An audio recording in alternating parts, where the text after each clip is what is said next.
In this video, what we're going to do is look at some more advanced tactics for increasing the action, the conversion, increasing the amount of money that you make from each individual list that you have. First up, you want to educate your subscribers. That is the goal of your email campaign. Don't look at it so much as, I've got a list of 10,000 people, so here's the amount of money that I need to make. Approach it from the standpoint that you actually feel it's your responsibility to educate these people on whatever it is. So you've actually got a burden for that. What we see a lot of times is people that are led about by greed and they're doing everything with the motivation to make money. Guess what happens? It doesn't work typically. I mean, not to say that nobody motivated by greed ever makes money, because they do, but as far as being a success, and it's my goal to help you be a success in your life, not just in marketing, right? I want to help you be happy with yourself.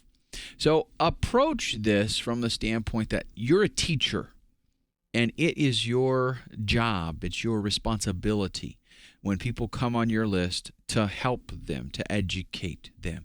And as kind of like a side benefit, you're going to make money doing that.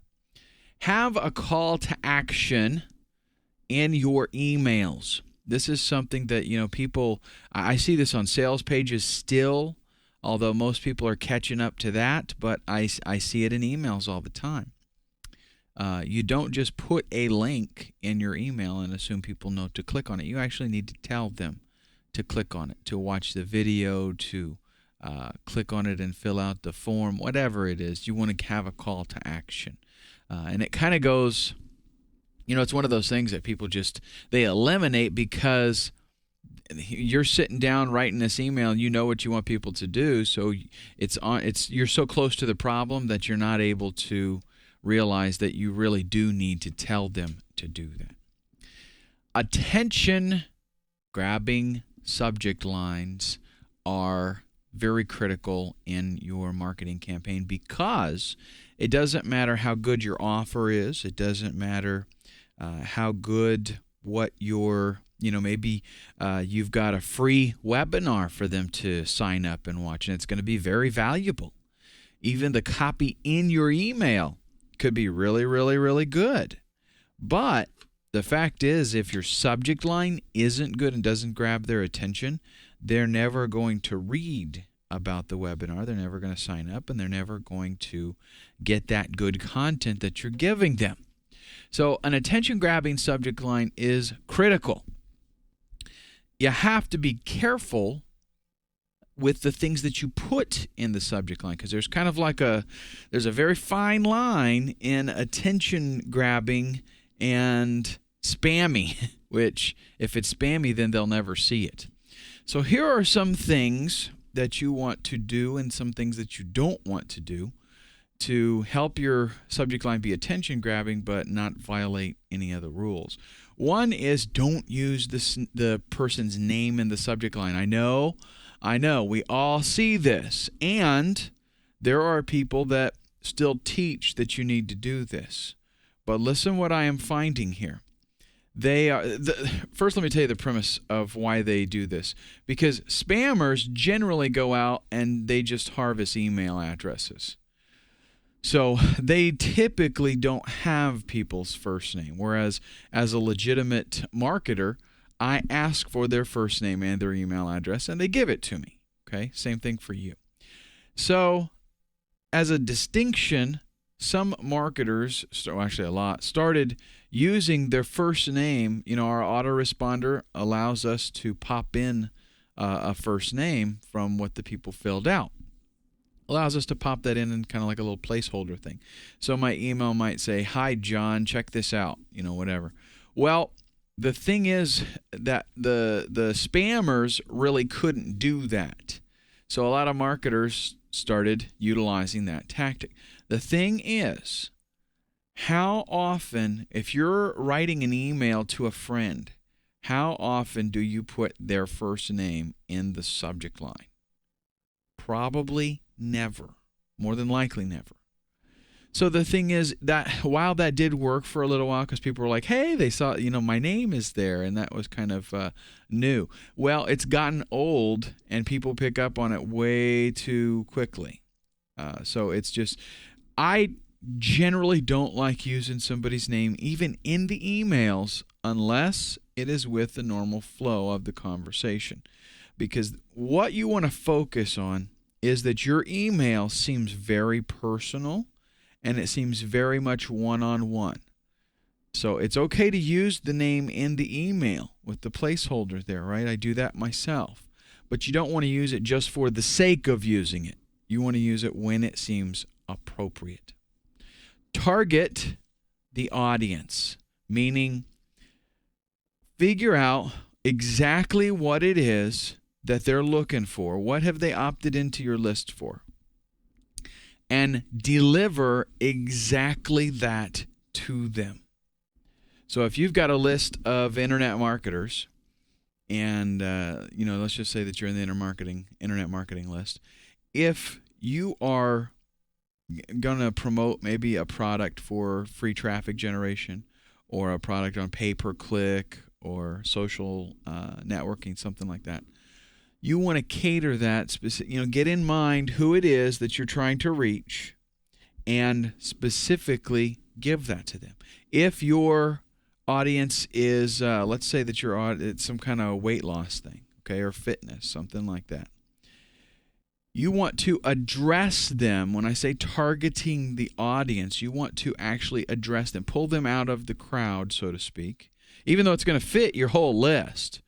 In other words, if you're wanting to target internet marketing newbies, then you actually state that. You need to target them for internet marketing newbies, for advanced internet marketers. Here's a tactic for advanced internet marketers. Because you'll have all types on your list, right? Let's say that you're dealing with a health and fitness kind of niche, and there's a product that has come out that would be beneficial to stay-at-home moms. You want to actually mention that.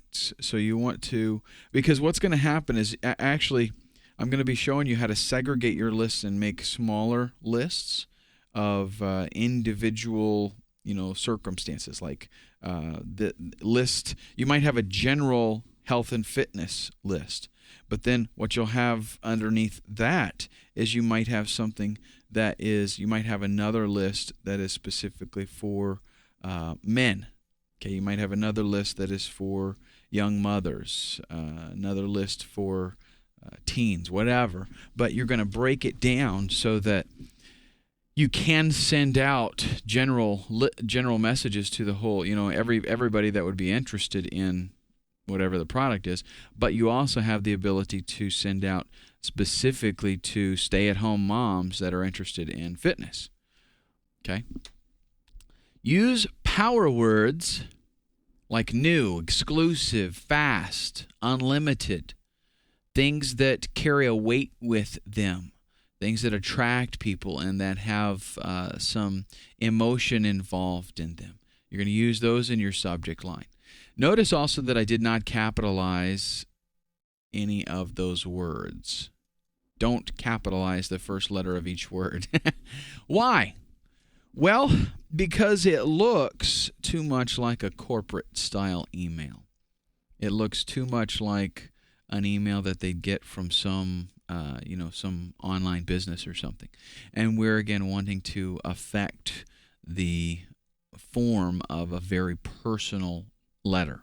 Every one of your autoresponder messages should seem like, one rule of thumb that I go by is I write my emails with the expectation that people are going to read them and feel like I just sat down and wrote that to them and they'll actually reply.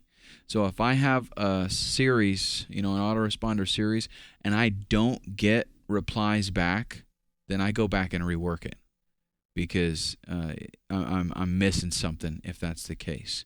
I'm happy when I start to get replies from people that say, hey, thanks for telling me about this or whatever. So that's one of the things that makes it less personal if you capitalize all of the the first letter of each word. It just looks a little too corporate. Don't use crazy characters and excessive punctuation. I will show you an example of this in a minute, but people try to write, make things look funny with using punctuation and symbols and try to grab attention. And they really don't. People detect that as spam. They don't even read it. And the spam, the engines that weed out email and detect spam, a lot of times they pick that up and the person never even sees it anyway. Avoid using the word you in the subject line. Here again, because we don't usually write the word you in a subject line, the spam detection software is kind of picking up on that. And so this is a way that we can, help to avoid our message getting pulled out, right? And that's what we want to do. Every opportunity, every little thing that we can do to increase deliverability is going to help with conversions. If I have a list of 10,000 people and 5,000 of them never get the messages that I send out because they get, pulled by spam engines, then that's going to affect, of course, my conversions. I can say I sent out 10,000 emails and I had 100 sales, but really I actually got 5,000 of them actually sent out. So we want to try to increase deliverability as much as possible. Now here's some bad subject line examples. This is what I'm talking about with funny characters and excessive punctuation. It's just annoying. People just look at it and they don't pay much attention to it. Avoid excessive claims also. John, you can make $40,000 this weekend. Here again, use the name and capitalized all the first letter of each one of these, and I made an excessive claim. That seems pretty unbelievable. And in fact, when John sees this, he's going to think, okay, this is some kind of, publisher's clearinghouse type of thing. Because just the way that it looks, the formatted and the claim that it makes. Here's some better subject lines, and some of these are very simple, but you'll find that a lot of times that is the case. More effective subject lines happen to be more simple. Only 3 spots left. Piques curiosity. It seems a little more personal because it's mentioning part of what's going on, and definitely when they see this, they're gonna say, 3 spots left for what, and they're gonna go ahead and read it. I used this and it worked. That's another real simple one. These subject lines, really, folks, what you want to do is, number 1, seem personal. Number 2, tell them that there is, if you can relate to them very quickly, the message that the content of this email is important and is going to help you, then that's what's going to get their attention and cause them to actually read it. A friend of mine lost 15 pounds with this. That's, again, if you're in the weight loss diet, something like that, somebody's going to read this subject line, and it's going to take them, 2 seconds to read it, and they're going to go, okay, I want to read this email. Here's some more subject line tips. One of my favorites, keep it simple, stupid. When you create your subject line, the last examples that I gave you kind of illustrates that. You want to basically just tell them the content of this email is going to help you out. You have to definitely follow through with that, okay? When you say a friend of mine lost 15 pounds with this, your email needs to be about that, because if it's not going to take too many of those emails, and they're going to just totally ignore you altogether.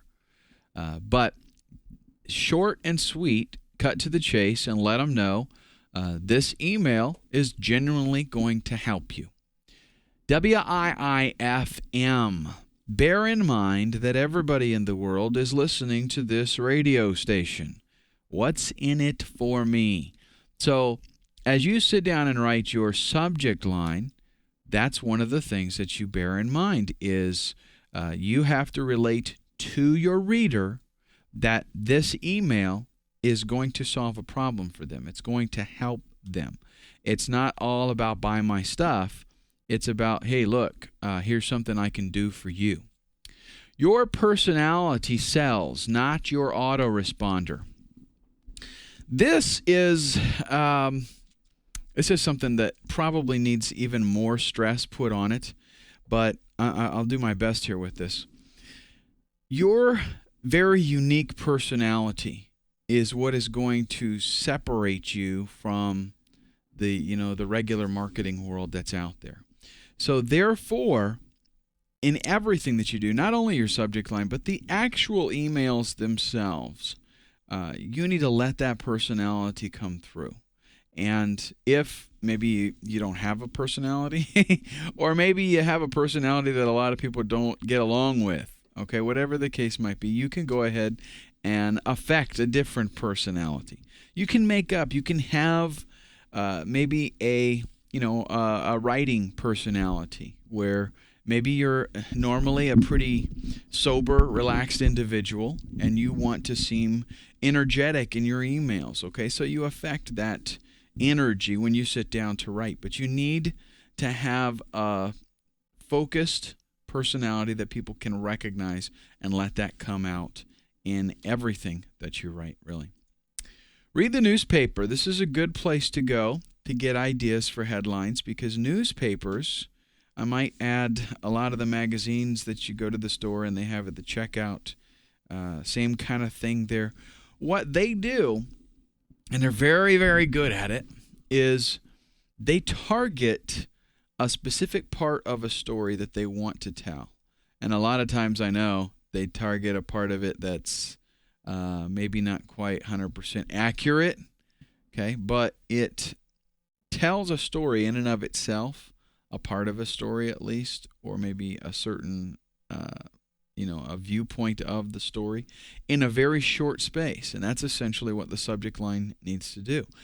So if you read the newspaper, check out the headlines, and you can get great ideas for attention-grabbing headlines that do fulfill all of the needs here, that show what's in it for me, and that are very simple, short, and sweet, and that will allow your personality to come out. Always test your subject lines. This is definitely, I'm not going to say it's the most important thing, but it's definitely one of the top 5 of successful email marketing campaigns. You need to make sure that you, at every phase, you're making tests. So one nice thing about Aweber is that it allows you to do split testing. So you can take and let's say you got a list of 20,000 people. Okay, you can send out a message to 1,000 people, and then send out another version with just the subject line different. Send that out to another 1,000 people, and then you wait for the results. So maybe the next day you check it out and you see which one has a higher open rate. And there you go. Now you take the one that's better, and you can either test again if you want and send to another 1,000 people. Come up with a third subject line, send to another 1,000, and take whichever one is best, or go ahead and just take the one that performed the best, send it to the remainder of your list. Very, very powerful and effective way to increase conversions. People do look at the from field. In fact, there was a study that showed that most people, in deciding if they're going to open the email, the first thing they look at is the from field. Also, if whatever you do use in the from field, because you could use your name, you could use your company name or your website name or your newsletter name if you wanted to. Whatever you put there, bear in mind that that's showing up already, so you don't need to repeat it in the subject line, right? So if your list is, if you have a newsletter called Losing Weight Fast, then you don't put in the subject line Losing Weight Fast newsletter because they're just going to see it twice. Take advantage of those characters and come up with something a little bit more persuasive. Specialty lists. Let's talk about that for a little bit. These are lists that can be used for very special, unique purposes and allow you to build a list oftentimes very quickly. An announcement list. This would be, like, let's say that you're in the Forex niche, okay? So you have you set up and create an announcement list for advice or something. You could do if you had some kind of stocks kind of list also. Some kind of internet marketing list where new traffic strategies that come out, you'll announce that. If you could create a list for new products if you want people to know when you release a new product, that kind of thing. And this is a very specialty list that you're not going to just send them emails all the time. They're only going to get it when whatever you said you would tell them about occurs. So you release a new product, or there's some kind of trend in the Forex market, and you shoot out an email and it goes to them. An additional information list. That's pretty self-explanatory. If people just want to find out some more information about a specific product or a technique or something, then they can sign up. They can get more information. A lot of times, these lists, you're not going to hammer them like you would a regular list. The purpose of them is just to deliver something in a way that whatever you specified initially. A registration list. This is a good idea for getting people to participate and be a little more interactive. Let's say that you have sold an ebook, and the ebook gets distributed with a temporary password. You actually can configure ebooks so that they're time sensitive. They can use and read it for a week or whatever, and then they need a different password. So what you can do is have that temporary password in there, and then take them to a thank you page and let them know that in order to get the unlimited password, they need to register the product with you. So that's a real good way. That kind of thing, though, for registration, potential JV list. One thing that you will find as you start becoming more and more successful in internet marketing is people do start contacting you for, JV partnerships where they want to work with you on maybe cross-promoting or promoting a new product or something.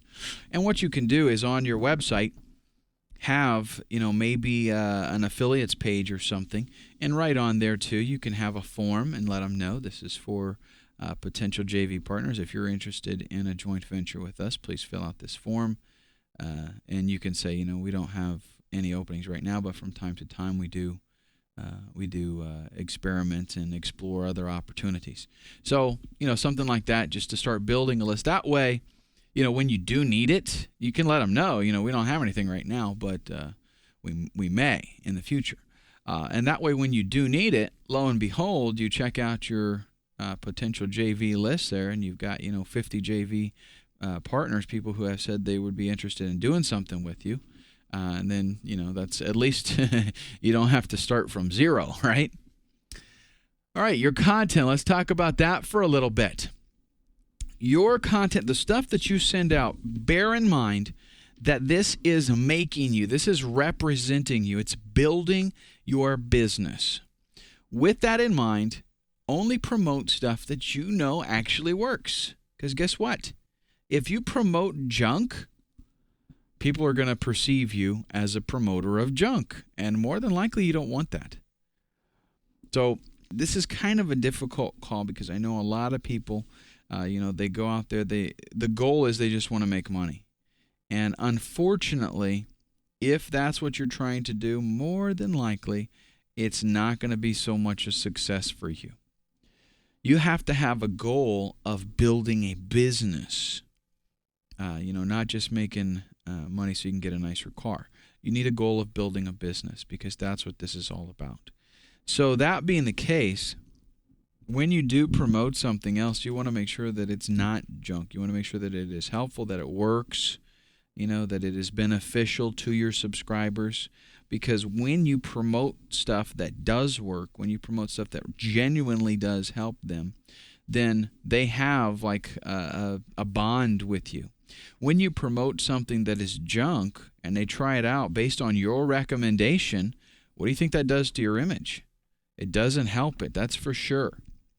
And that's why a lot of people out there are, real careful about what they promote. They don't just promote anything because they know that it's damaging to their reputation if it's junk. Here is something that you can consider doing. I'm not going to make it a requirement, but I am going to make it a heavy suggestion. Write a full year's worth of emails for like if you have let's say that you have a Excel list, how to use Microsoft Excel, something like that. You have an Excel product that you're selling. What you would want to do, and if you offer to maybe as your ethical bribe to get them on the list, you tell them that you send out monthly Excel tips or weekly Excel tips or whatever it is. Actually compile, get a whole year's worth of those things already in the autoresponder setup. I know it sounds like it's going to be a lot of work, but listen, it's going to take you a few days to do it, and you're going to be set for a year. So that's going to allow you to focus on other aspects of your business. It's going to relieve you immensely. You would not, you can't even imagine how much so, because you will have that working for you for the next year without having to worry about it.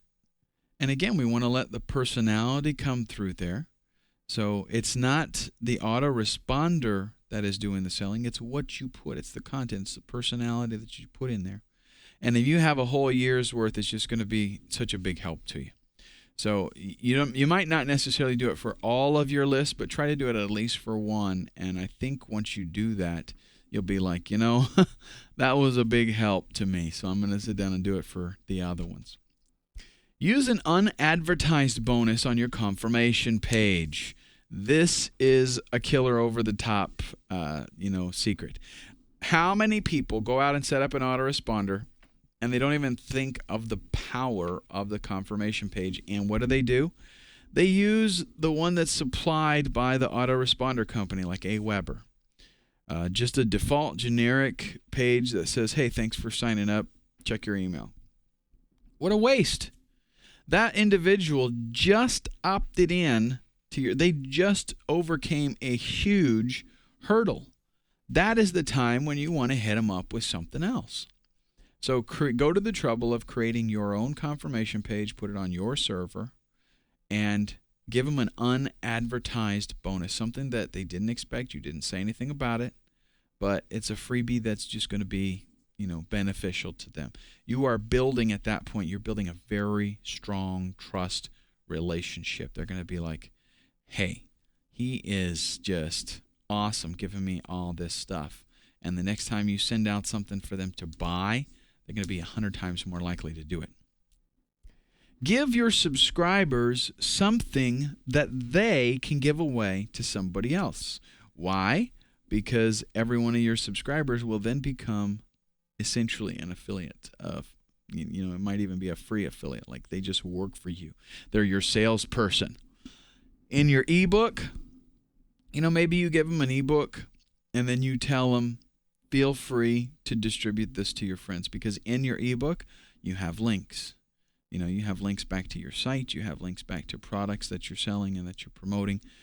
So you're just giving it to them and tell them, feel free to, give this to friends. Bribe plus traffic equals opt-in. This is an equation that it just doesn't fail. You need to have an ethical bribe. Nowadays, just about everybody has learned you have to give away something in order to get people to opt in. Used to be in the old days, you could get away with it as long as you had an opt-in form. People would come there and they would actually opt in. But now people are getting so much junk mail. Pretty much everybody knows I got to have something to give them in order to get them to opt in. What's going to separate you from the yahoos out there, the small timers, is having a good quality bribe. Something that, they can't just, like, for example, how many times do you opt in to something and what you get is like a 3-page ebook that looks like a kindergartner wrote it, or somebody from overseas and you can't hardly read everything, or it's a 3-page ebook that has 8 pictures in it and 20-point text, so the text is humongous, and it says the same thing like 3 times. Okay, so when you have a bribe like that, when you have an ethical bribe, they judge you based on that first impression. They judge you based on what they get from you. Okay, so he's stingy, he's skimpy, the content isn't really even that good, it didn't teach me much. So they unconsciously associate you with that and the future products that you try to promote and sell to them. So what that means is your product, your free product that you're giving away, needs to be exactly that, a product. It needs to be something that you could sell online because it's that good. It gives them that much information, and the quality of it is very good. What I highly recommend, and anymore now, I don't even think I have any, let me think real quick. I don't think I have any free app. There's one free offer that I have that is still an ebook. All the rest are little video mini courses because that is, that's what works. You just get yourself a copy of Camtasia, PowerPoint, do a presentation just like what I'm talking about here, but you give them maybe a 10-minute, 5 or 10-minute lesson, and if you do a series of those, tell them that they're going to sign up for a 5-day video mini course on, perfecting your racquetball swing, whatever. And the content of it, again, needs to be of the quality that you could sell it. It needs to be that good. So what they do is, in their mind, here's the way it works. If his quality is this good on the stuff that he gives away, I can only imagine about the stuff that I actually have to purchase. So when the time comes and you do send them the opportunity to buy something from you, they're going to jump on it because they're going to be like, his free stuff is so good. I can, I can only imagine what this is going to be like. So the equation, though, is bribe plus traffic equals opt-in. Here's the way that it works. Without either one of those two, you're not going to get the opt-in. So without the ethical bribe or without the traffic, it's not going to happen. They go hand in hand, and so don't try it. If you don't have a bribe, don't bother sending traffic. And if you do have the bribe, if you do have a good product, then you better be sending traffic because it ain't just going to happen. The old adage, if you build it, they'll come. That does not work online, not at all. Just because it's there, I can't tell you how many pages there are on the internet that nobody ever sends traffic to and nobody ever visits. Okay. Location. What about our opt-in? Where should it go? Well, definitely you want it above the fold, and that would work for a squeeze page and a sales page. Squeeze page, the reason I mention that is because most of the time people are doing smaller squeeze pages now, which is my preference. It's just like one screen. But they can be a little bit on the tall side. You don't obviously want to put it down below where they have to scroll in order to see it. You want to have it right there where they see it and notice it immediately. Also, have an opt-in in line with the content. So if you're talking about a sales page, for example, or you're talking about another, a product page or something like that, have another opt-in form in line so while they're reading, they again have the opportunity to opt in. It's very important that they see this wherever they might get an inclination to go ahead and opt in. Also consider, this is something fairly new that I have seen. I haven't been able to do this on any of my opt-ins yet, but I do have it in the works. Put the opt-in form in the video. I use a whole lot of video in my marketing, and this is one of the things that I'm getting ready to implement here within the next couple of weeks, actually, is creating a video with an opt-in form. Now, that requires a little bit of Flash programming, and if you can't do it yourself, if you're not inclined to technical stuff, then you'll have to have somebody on, like rentacoder.com or elance.com do that part for you. But the way this works is not having, and it's still fairly new, okay, so you can get on it pretty quick, but typically what people have, and I'll just draw it for you real quick, typically what they have is a video playing right here, and then name, email address, and a submit button. Okay, but what this is actually talking about is having a video, and it takes up the whole area. They watch the video, and then at the end, a box pops up for them to put their name and email address and the button right there inside the video. It's actually pretty slick. It looks really nice, and it definitely grabs their attention, and it's something that's still fairly new, so it's very effective. Let's talk about the ethical bribe that we're giving away, or the offer itself. Somebody comes to your squeeze page, and what I see time and time again that I got to go over is they're actually trying to sell the product on the squeeze page, and that's a real bad idea. They're trying to make it kind of like a mini sales page, but it doesn't work really. If you get somebody to come to your squeeze page, or you can call it a landing page or capture page, you are trying to sell the opt-in. In other words, 100% goal is get them to enter their name and email address, whatever information you're trying to collect. So that means that everything on the squeeze page has the intent and purpose of getting them to enter those details and submit them. That's the whole point. So you're not trying to sell a product. Like, one of the biggest things that I do nowadays is, if I've got something to sell, I don't even mention the product on the squeeze page. Okay, the product name is never mentioned. The the price, obviously, nothing like that. What I've done is I've created a little mini course, a video course that they can watch, that's going to give them some really valuable information that's related in that niche. So I know that if they would be interested in this certain product, then they would be interested in receiving the information that I have. So I've created the mini course, and what I'm selling is the opportunity for them to learn, to better themselves. People tend to buy. They don't buy things, they buy what the thing will do for them. Same goes for the opt-in page here. They don't opt in to get something. They opt in to get what that thing can do for them. That's the facts. So don't think just because you have an ebook or a video mini course or something that alone makes people opt in. It doesn't. You have to be able to demonstrate what that thing is going to do for them. So you're selling the opt-in by expressing to them what they're going to gain by the free giveaway that you're giving them. Not the product. We're not talking about the product. It's not even mentioned. You're just talking about what it is that you're about to give them and what benefit they'll receive from that. I like to use a video e-course. I've already said that several times, but I just want to stress it again. This is what I find to be most effective, and the reason is this. It's not something that they download, okay?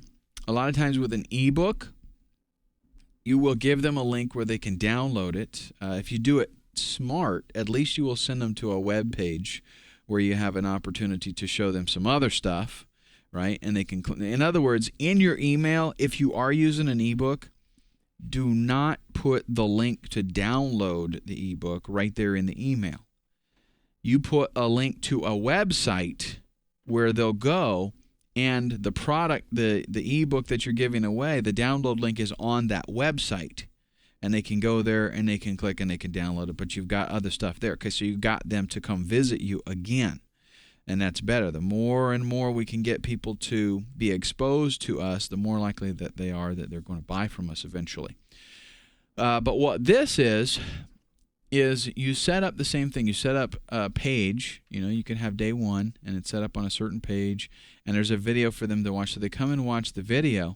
But on the same page where they watch the video, you've got a link where they could download or where they could visit the sales page for the product that you're promoting. Maybe it's an affiliate link, or maybe it's a product of your own that you're selling.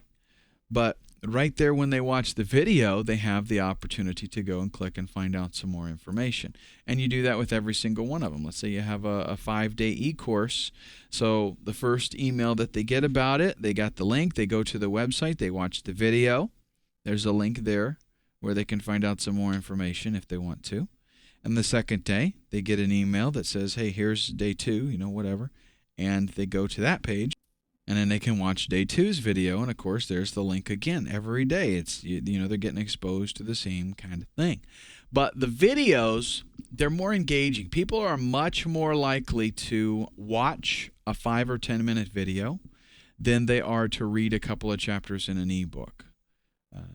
Just because it's people tend to be lazy. And they like receiving information like that a lot. So especially if you can present it in a good quality and valuable information, they really like that. Let them know that they are going to expect future emails. So in your first email, generally when people opt in, you want to make sure that you're telling them you're going to get on my newsletter or whatever, and you're going to receive valuable information, blah, blah, blah. But definitely in the first email, you want to let them know, too, to expect future emails. A nice thing that you can do, a way that you can do that, is by helping them to know how to add you as a safe sender. Here's what a safe sender is. With everybody's spam systems and ISPs monitoring and trying to strip out spam and eliminate it and all this kind of stuff, they've developed what's called a safe sender. And if somebody has like an antivirus program or anti-spyware or something like that, and it's built into their their email client, or even if they're online using like Gmail and Yahoo and Hotmail and stuff like that, there is generally a way that you can specify that a certain email address is safe, and that no matter what they send, you want to see that email. So even if, in other words, if there are certain criteria that the email client or the anti-spam software is looking for, and I send an email to you and it has that criteria, maybe I did everything wrong, and I would normally throw up a flag. Well, because my email address is in your safe sender list, it's not even going to pay attention to any of that. It's just going to go ahead and deliver the email. So if you can show them how to do that for a variety of email clients and programs and stuff, have little tutorials or a little step-by-step guide, and let them know that they definitely want to add that in there because you're going to be sending them valuable information and they don't want to miss it, that kind of thing. Provide ongoing, valuable content. So with our bribe, our ethical bribe, we are going to give them some stuff that, is, of course, of value. But at the end of that 5-day mini course, we're not going to just stop there. Okay, we're going to continue to give the people on our list valuable information. They might not be ready. When they get to the end of that 5-day e-course, they might not be ready to buy for a lot of different reasons. Some people just, they move slowly. They don't act very quickly. So what we're going to do is to continue after that to provide valuable content that generally will help them out. Now, it doesn't necessarily need to be stuff that you would package and sell. It doesn't have to be like that. The e-course should be. Like the e-course should be good enough that you could sell it on its own. Okay, but this is just going to be helpful information to help them along the way, give them more, of a better view of you, because you're constantly just building your relationship. That's all that this email stuff is all about, is you building your relationship with them so that they trust you more and trust your advice. Here, I want to talk about the actual content of the emails. 300 words maximum length. And you might creep over that just a little bit if you have. I'm not saying if you finish an email that's 305 words, you have to cut the last 5 words off. Don't take it to that extent. But you want to stick to right around 300 words. Don't make it too long. And I'm not saying you have to do 300 words by no means. Some of the most successful emails are very short, maybe you did a video. As a matter of fact, I've got a good marketing buddy that what he typically does when he wants to promote something is he shoots a nice video and talks, to the people about the product and why he's promoting it. And in his actual email, it may be 15, 20 words that goes out. And then it gives them a link to where they can watch the video and they can find out some more information. He gets a really good response from that kind of thing. So it doesn't have to be long, but definitely you don't want it more than 300 words. 80% of your emails should be 100% content. That means out of 10 emails, 8 of them are completely helpful, valuable content that you are basically giving away. No charge, no obligation. You're not even trying to sell something. They're just completely informative and helpful. If, some marketers make the mistake of the only time people hear from them is when they're selling something. And it doesn't work. Response rates go way down. You need to build up a type of anticipation where these people actually are like, I can hardly wait to get another email from, John Marketer, because he's always helping me out. And it's good stuff. And so the next time your email shows up in their inbox, just because it's from you, they're going to read it. Doesn't even matter what the subject line is. Doesn't matter, how frequently you do it. If it's from you, I'm going to read it. So they open it up. And, if you reverse that and 80% of the times you emailed, you tried to sell them something, and then 20% you gave them free content, what's going to happen? Like pretty soon, they're not even going to read your free content because they have this feeling that if you're sending them an email, it must be about you trying to sell something. So they tend to ignore it. You don't have an opportunity to build that relationship with them. But if 80% of the stuff that you send out is free, helpful, informative content that they value, then they're going to read it. And then you will, of course, get them with the 20% that you send out that's, hey, I need you to buy some stuff from me so I can stay in business. That kind of thing. 100% personality. Make sure that you shine forth in all your splendid glory. Be yourself, folks. That's what it's all about, because that's what sells. People act on emotion. Don't forget this. So in your emails, what you want to do is try to provoke emotion if you can, because I did a training on left and right brain kind of things. It was actually on decision making, but one of the things that I discovered in doing research for that project was that your right brain, which makes emotional kind of actions, it reacts emotionally. Your left brain is logical, right? Well, your right brain actually starts to work on a problem 0.4 of a second before your left brain. So it gets kind of a jump. So that's why a lot of times when we see something come up, we make a quick decision and then we stop and think about it for a minute. Because the right brain said go, and then the left brain caught up and said, hey, hold back now. Hold on a second. But if we can, we want to try to get people to affect their emotions, and then they'll be using that right brain to make those decisions, which a lot of times is kind of trigger happy. So that works out very nice for us. Here's your goals, and this is going to be the last slide, and I'm going to close with some words of advice here on what you're looking for, what you're trying to get. Opt-ins on your squeeze page should be at least 30%. So if you're below 30%, then you need to do something about your offer.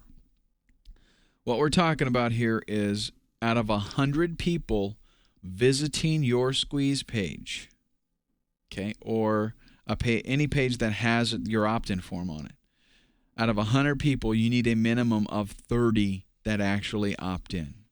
So there again, if your numbers are below that, and really 50 and 60% is not unheard of. But if your numbers are below 30%, you need to tweak your offer and make it, it needs to be better. So you need to change something on the squeeze page to increase that, get it up. Open rates on your emails should be at least 60%. And I know that's going to sound like a shocker, but listen, if you're doing this right, if you are providing the kind of information that you should be, and you're doing your marketing homework, then that's the kind of open rate that you should get. Fact is, we will have deliverability issues pop up. We will catch people that are on vacation and they're not there to get their emails.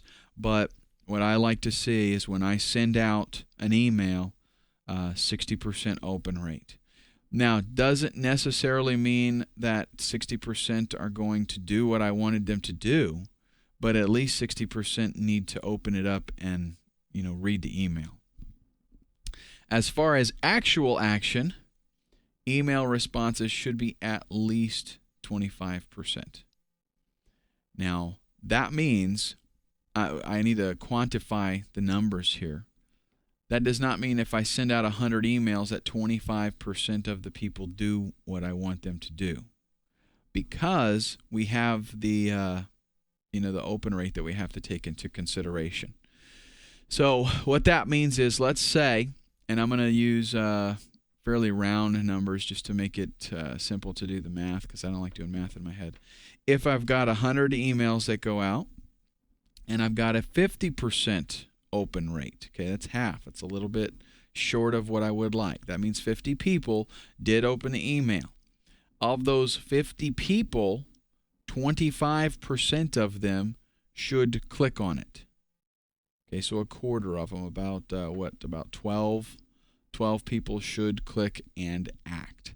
If you get above that, that is fantastic. But what you'll find is you should keep track of all of the emails that you send out and keep track of the statistics.